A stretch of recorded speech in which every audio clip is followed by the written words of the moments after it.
अब आगे देखते हैं। He asked, "You are sure you had it when we left the minister's house?" Mister Loisel पूछते हैं अपनी वाइफ से, क्या तुम श्योर हो, क्या तुम्हें यकीन है कि तुम्हारे पास वो हार था, वो नेकलेस था जब हमने मंत्री के घर को छोड़ा था, जब हम वहां से निकले थे?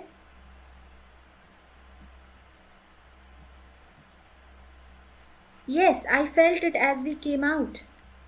हाँ, मैं उसे महसूस कर पा रही थी जब हम वहां से निकले थे। But if you had lost it in the street, we should have heard it fall. It must be in the cab.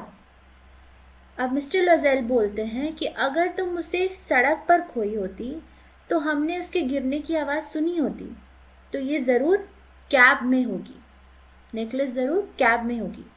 Yes, it is possible. Did you take the number? हाँ, ये संभव है। क्या तुमने नंबर लिया, cab का number लिया? No, and you? Did you notice what it was? तो उनके हस्बैंड पूछते हैं, नहीं मैंने तो नहीं लिया, लेकिन तुमने ध्यान दिया था उसका नंबर क्या था? नो, नहीं। तो दोनों ने ही कैब के नंबर को नहीं देखा था, उस पर ध्यान नहीं दिया था। They looked at each other utterly cast down. Finally, Laezel dressed himself again. तो वो दोनों एक दूसरे की ओर देखते हैं पूरी तरह निराशा से। They were utterly cast down. आखिरकार जो उनके हस्बैंड हैं मटिल्डा के, वो वापस से तैयार होते हैं, वापस से कपड़े पहनते हैं। ज़रूर वो उसकी तलाश में बाहर जाने वाले होंगे नेकलेस की। I am going, he said, over the track where we went on foot to see if I can find it. मैं जा रहा हूँ, उन्होंने कहा, उस सड़क पर जहाँ हम पैदल चल रहे थे, देखने के लिए कि क्या मैं उसे ढूंढ पाता हूँ। And he went. She remained in her evening gown, not having the force to go to bed. और वो चले गए। मटिल्डा अपनी इवनिंग गाउन को पहने ही रह गई, उसमें ताकत नहीं थी बिस्तर पर जाने की, मतलब वो आराम करने को जा नहीं पा रही थी क्योंकि वो बहुत ज़्यादा परेशान थी, तो उसने अपनी ड्रेस को चेंज नहीं किया था, वो ड्रेस जिसे वो पहनकर पार्टी में गई थी। Towards 7 o'clock her husband returned. He had found nothing. So disappointment देखने को मिल रहा है फिर से। 7 बजे उनके हस्बैंड लौटते हैं, लेकिन उन्हें कुछ नहीं मिला होता।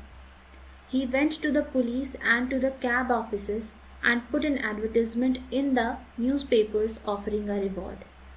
तो वो पुलिस के पास जाते हैं और कैब के ऑफिसेस जाते हैं, जहाँ पे कैब के आने जाने की, कहाँ कहाँ वो रन कर रही है उसकी रिकॉर्डिंग होती है, कौन उसे चला रहा है, वहाँ गए और साथ में ऐड दिए न्यूज़पेपर्स में, अखबारों में, जिसमें कि उन्होंने लिखवाया था कि वो इनाम देंगे, पैसे देंगे जिसे भी वो नेकलेस मिल जाए उसे। She waited all day in a state of bewilderment before this frightful disaster. Loisel returned in the evening, his face pale, he had discovered nothing. तो मटिल्डा पूरे दिन इंतज़ार करते रहती है, परेशानी में, घबराहट में, बिल्कुल वो कंफ्यूज्ड रहती है कि ये सब क्या हो रहा है, ये सब जो भयंकर संकट आया हुआ है क्या होगा, इसके बारे में वो सोच रही होती है। तो लज़ेल शाम को लौटते हैं और उनका चेहरे का रंग उतरा हुआ होता है क्योंकि उन्हें कुछ भी नहीं मिला था, उन्होंने कुछ नहीं पाया था। He said, "Write to your friend that you have broken the clasp of the necklace and that you will have it repaired. That will give us time." तो यहाँ ध्यान देंगे कि अभी मटिल्डा को, आपको क्या लगता है, जाकर अपनी दोस्त को बता देना चाहिए कि वो उनका नेकलेस खो दी है, या फिर जो मिस्टर लॉयज़ेल बोल रहे हैं वो करना चाहिए? उनके हस्बैंड कह रहे हैं कि अपनी दोस्त को लिखो कि तुमने जो क्लैस्प है नेकलेस का वो तोड़ दिया है, यानी कि जो आप कह सकते हैं हुक होता है क्लैस्प नेकलेस का, वो टूट गया है, तो उसकी रिपेयर करानी होगी, उसको ठीक कराना होगा। तो ये कहकर टाल दो बात को, लौटाने की बात को थोड़े समय के लिए टाल दो, इससे हमें कुछ वक्त मिल जाएगा। She wrote as he dictated, तो जैसा जैसा वो बोल रहे थे वैसा ही वो लिखती है सुनकर। At the end of a week they had lost all hope and Loisel, older by 5 years, declared, "We must replace this jewel." तो हफ्ते का अंत हो जाता है और तब तक वो अपनी सारी उम्मीद खो चुके होते हैं और मिस्टर लॉयज़ेल लग रहे थे 5 साल बड़े। वो कहते हैं कि हमें इस जूल को रिप्लेस करना होगा, इसे बदलना होगा। इसका मतलब क्या हुआ कि ये जो जूल था अब ये नहीं मिलेगा, तो हमें दूसरा जूल खरीद करके मैडम फॉरेस्टियर को देना होगा, क्योंकि लौटाना तो है ही। इन अ शॉप ऑफ द पैले royal they found a chaplet of diamonds which seemed to them exactly like the one they had lost. It was valued at 40,000 francs. They could get it for 36,000.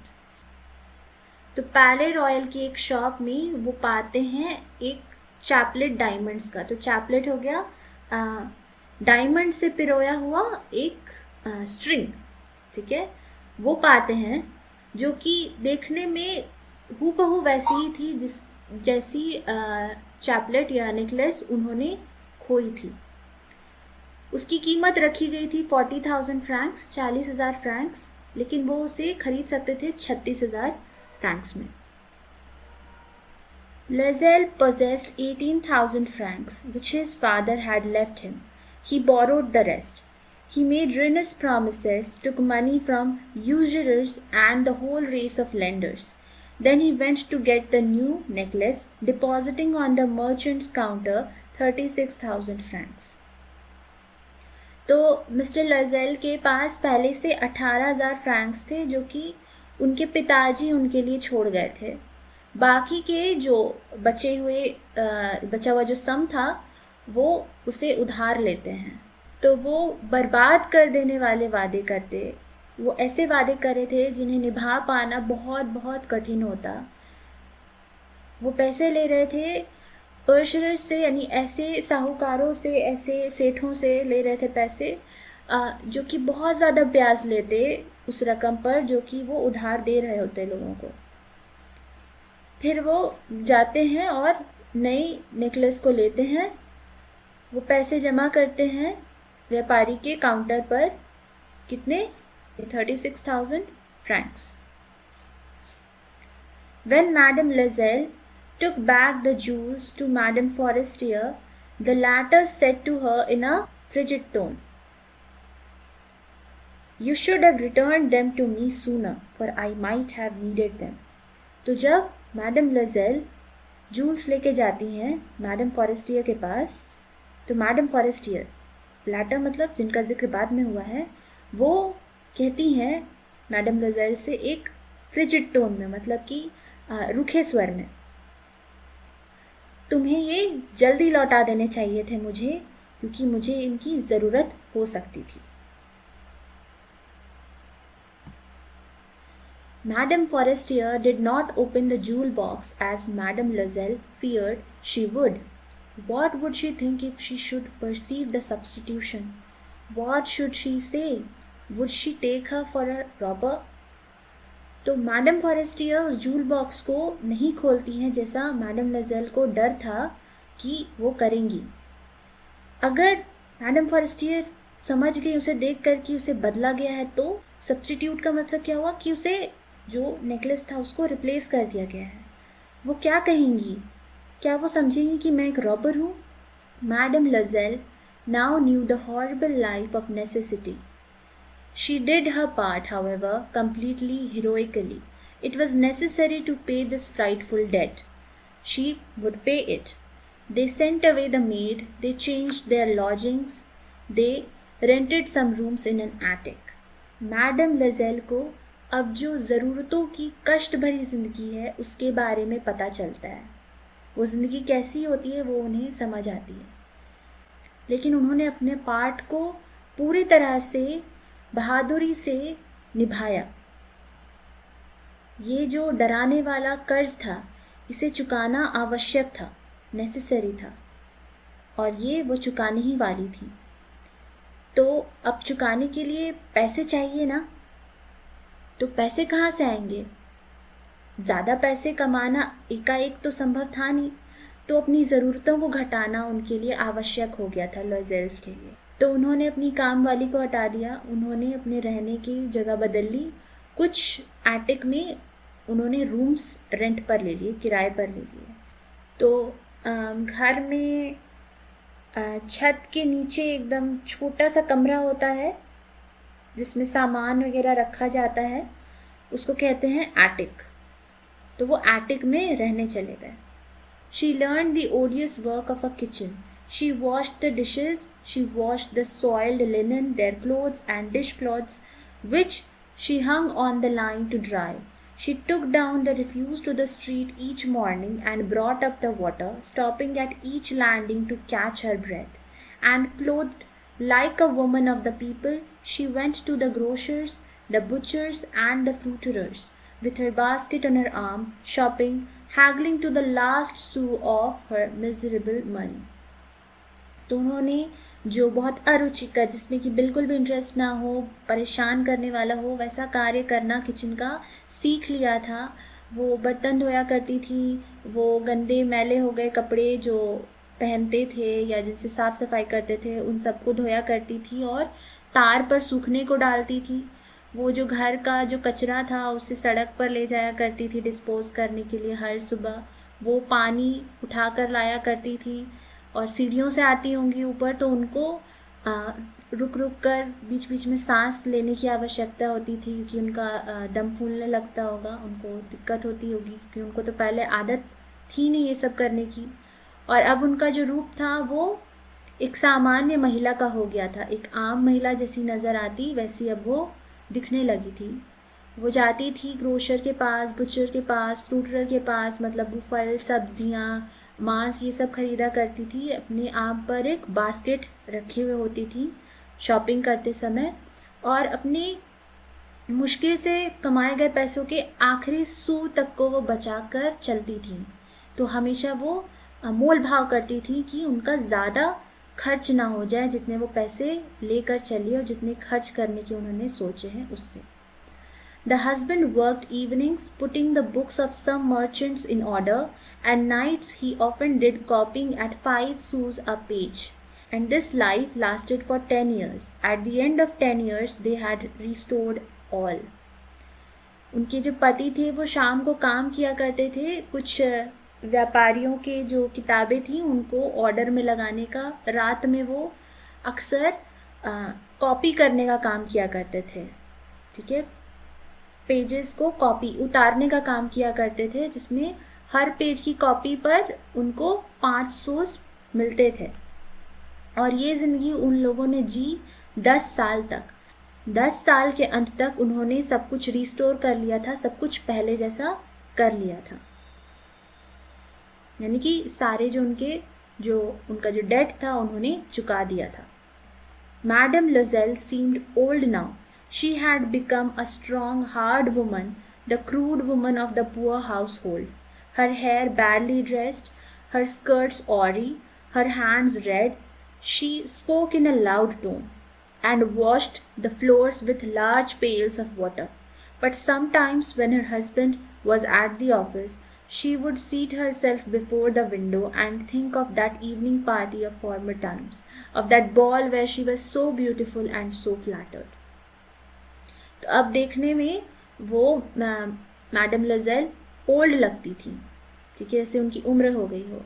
अब वो strong, hard woman, crude woman बन गई थी, एक गरीबी से जूझ रहे गृहस्थी की, है ना।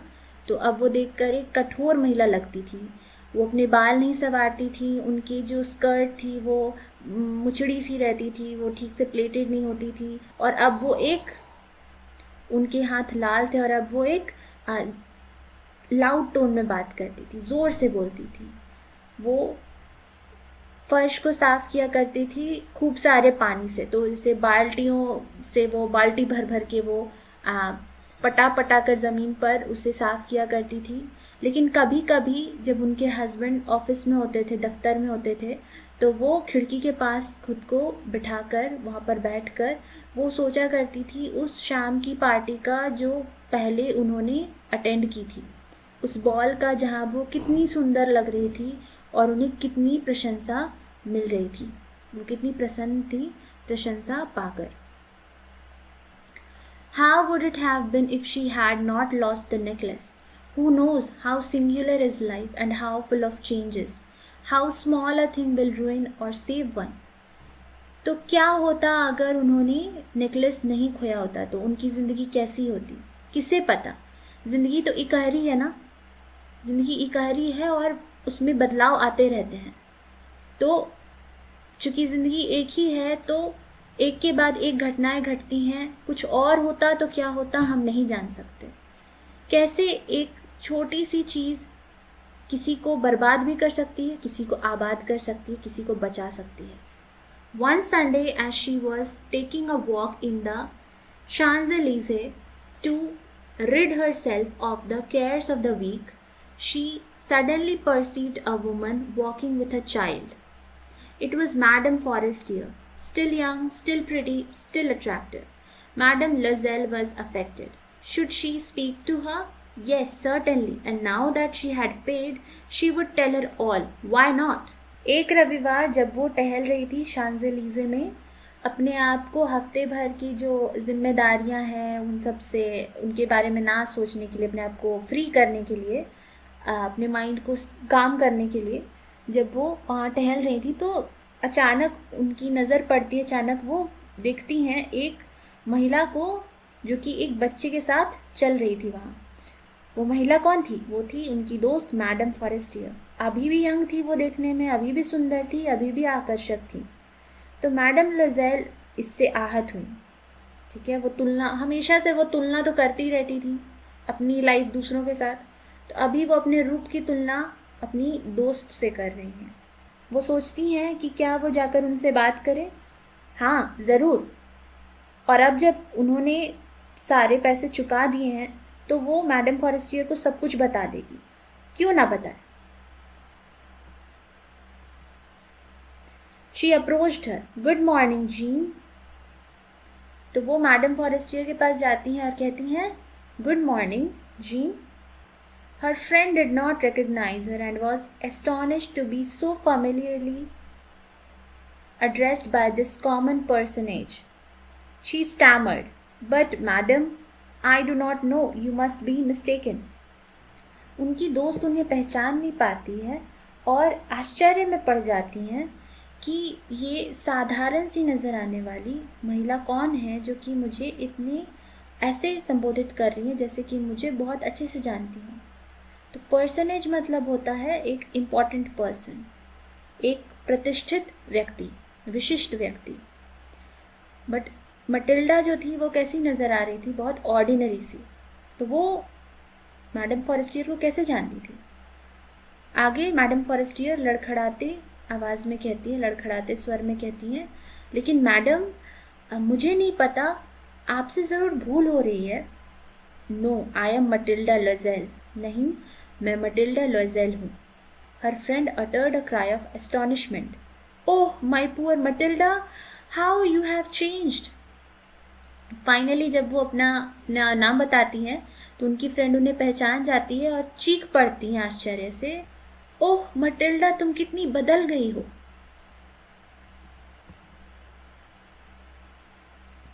Yes, I have had some hard days since I saw you, and some miserable ones, and all because of you. हाँ, मैंने कुछ बहुत ही कठिन दिन देखे हैं जब से मैं तुमसे मिली हूँ, जब से मैंने तुम्हें देखा, और कुछ बहुत ही दयनीय, बहुत ही कष्टकर, सब कुछ तुम्हारी वजह से। मेरी वजह से? ऐसा कैसे हो सकता है? Because of me? How is that? You recall the diamond necklace that you loaned me to wear to the minister's ball? तुम्हें याद है वो डायमंड का नेकलेस जो तुमने मुझे उधार दिया था पहनने के लिए मिनिस्टर के बॉल में? Yes, very well. हाँ, बहुत अच्छे से। Well, I lost it. मैं उसे खो दी थी। How is that? Since you returned it to me? ऐसा कैसे हो सकता है? तुमने तो वो मुझे लौटा दिया था। I returned another to you exactly like it, and it has taken us 10 years to pay for it. You can understand that it was not easy for us who have nothing, but it is finished and I am decently content. मैंने तुम्हें दूसरा लौटाया था जो कि वैसा ही हूबहू नज़र आता था, वैसा ही दिखता था, और उसकी कीमत चुकाने के लिए हमें 10 साल लग गए। तुम समझ सकती हो हमारे जैसों के लिए जिनके पास कुछ नहीं है ये कितना मुश्किल रहा होगा, ये आसान नहीं रहा होगा। It was not easy. लेकिन अब ये समाप्त हो चुका है और मैं काफ़ी संतुष्ट हूँ। मुझे काफ़ी संतोष, काफ़ी चैन मिल रहा है। Madam Forestier stopped short. She said, "You say that you bought a diamond necklace to replace mine?"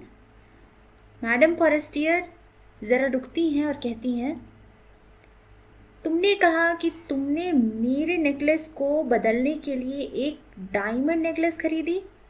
Yes, you did not perceive it then? They were just alike. हाँ, तुमने ध्यान नहीं दिया, वो देखने में एक से थे। And she smiled with proud and simple joy. Madame Forestier was touched and took both her hands as she replied, "Oh, my poor Matilda, mine were false. They were not worth over 500 francs." तो वो खुशी से मुस्कुराती हैं madam Forestier, और ऐसा नज़र आता है कि उनके दिल को ये बात छू गई है कि मटिल्डा और उनके हस्बैंड ने उनके लिए डायमंड नेकलेस खरीदा। तो मटिल्डा के दोनों हाथ लेकर उनसे कहती है, ओ मेरी बेचारी मटिल्डा, मेरे तो नकली थे, उनकी कीमत तो 500 फ्रैंक से ज़्यादा थी ही नहीं। तो अंत में ये पता चल रहा है मटिल्डा को कि इतनी सारी मेहनत जो उन्होंने और उनके हस्बैंड ने की थी वो एक ऐसे नेकलेस के लिए जिसकी कीमत 500 फ्रैंक से ज़्यादा की नहीं थी। कितना गुना ज़्यादा उन्होंने खर्च किया, पैसे जुटाए एक डायमंड नेकलेस के लिए। वो पैसे अगर उनके पास रहते तो उसका वो कुछ अच्छा इस्तेमाल कर सकते थे अपनी ज़िंदगी के लिए। लेकिन उन्होंने अपनी ज़िंदगी के 10 साल उस डेट को चुकाने में खर्च कर दिए जो कि कभी उनके ऊपर चढ़ता ही नहीं। तो इस कहानी को लिखा था गी डे मोपासॉन ने, और ये कहानी जो है ये हमें ये बात समझाती है पहली कि हमें अपनी ज़िंदगी दूसरों से कंपेयर नहीं करनी चाहिए। हमें अपनी ज़िंदगी बेहतर बनाने की सोचनी चाहिए, लेकिन दूसरों से तुलना करने से क्या होता है कि हम हमेशा नाखुश रहते, क्योंकि हमसे बेटर हमेशा हम फील करेंगे कि कोई और जी रहा है और हमें मन करेगा कि काश वो लाइफ हमारी होती। बट ऐसा करना गलत है, ठीक है। बस हम ये कर सकते हैं कि अच्छी और बेहतर ज़िंदगी के लिए हम प्रयास कर सकते हैं।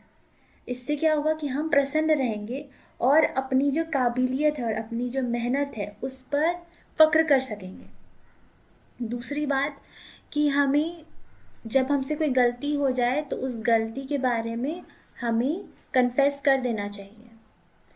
अगर मैडम फॉरेस्टियर को वो लोग बता देते कि उनका नेकलेस उन्होंने खो दिया है और वो चूँकि लौटा नहीं था नेकलेस, तो वो जान जाते मैडम फॉरेस्टियर से कि वो कितने का था, तो वो एक दूसरी उससे भी हो सकता है बेटर नेकलेस लाकर वो दे सकते थे उनको और बात वहीं पर ख़त्म हो जाती।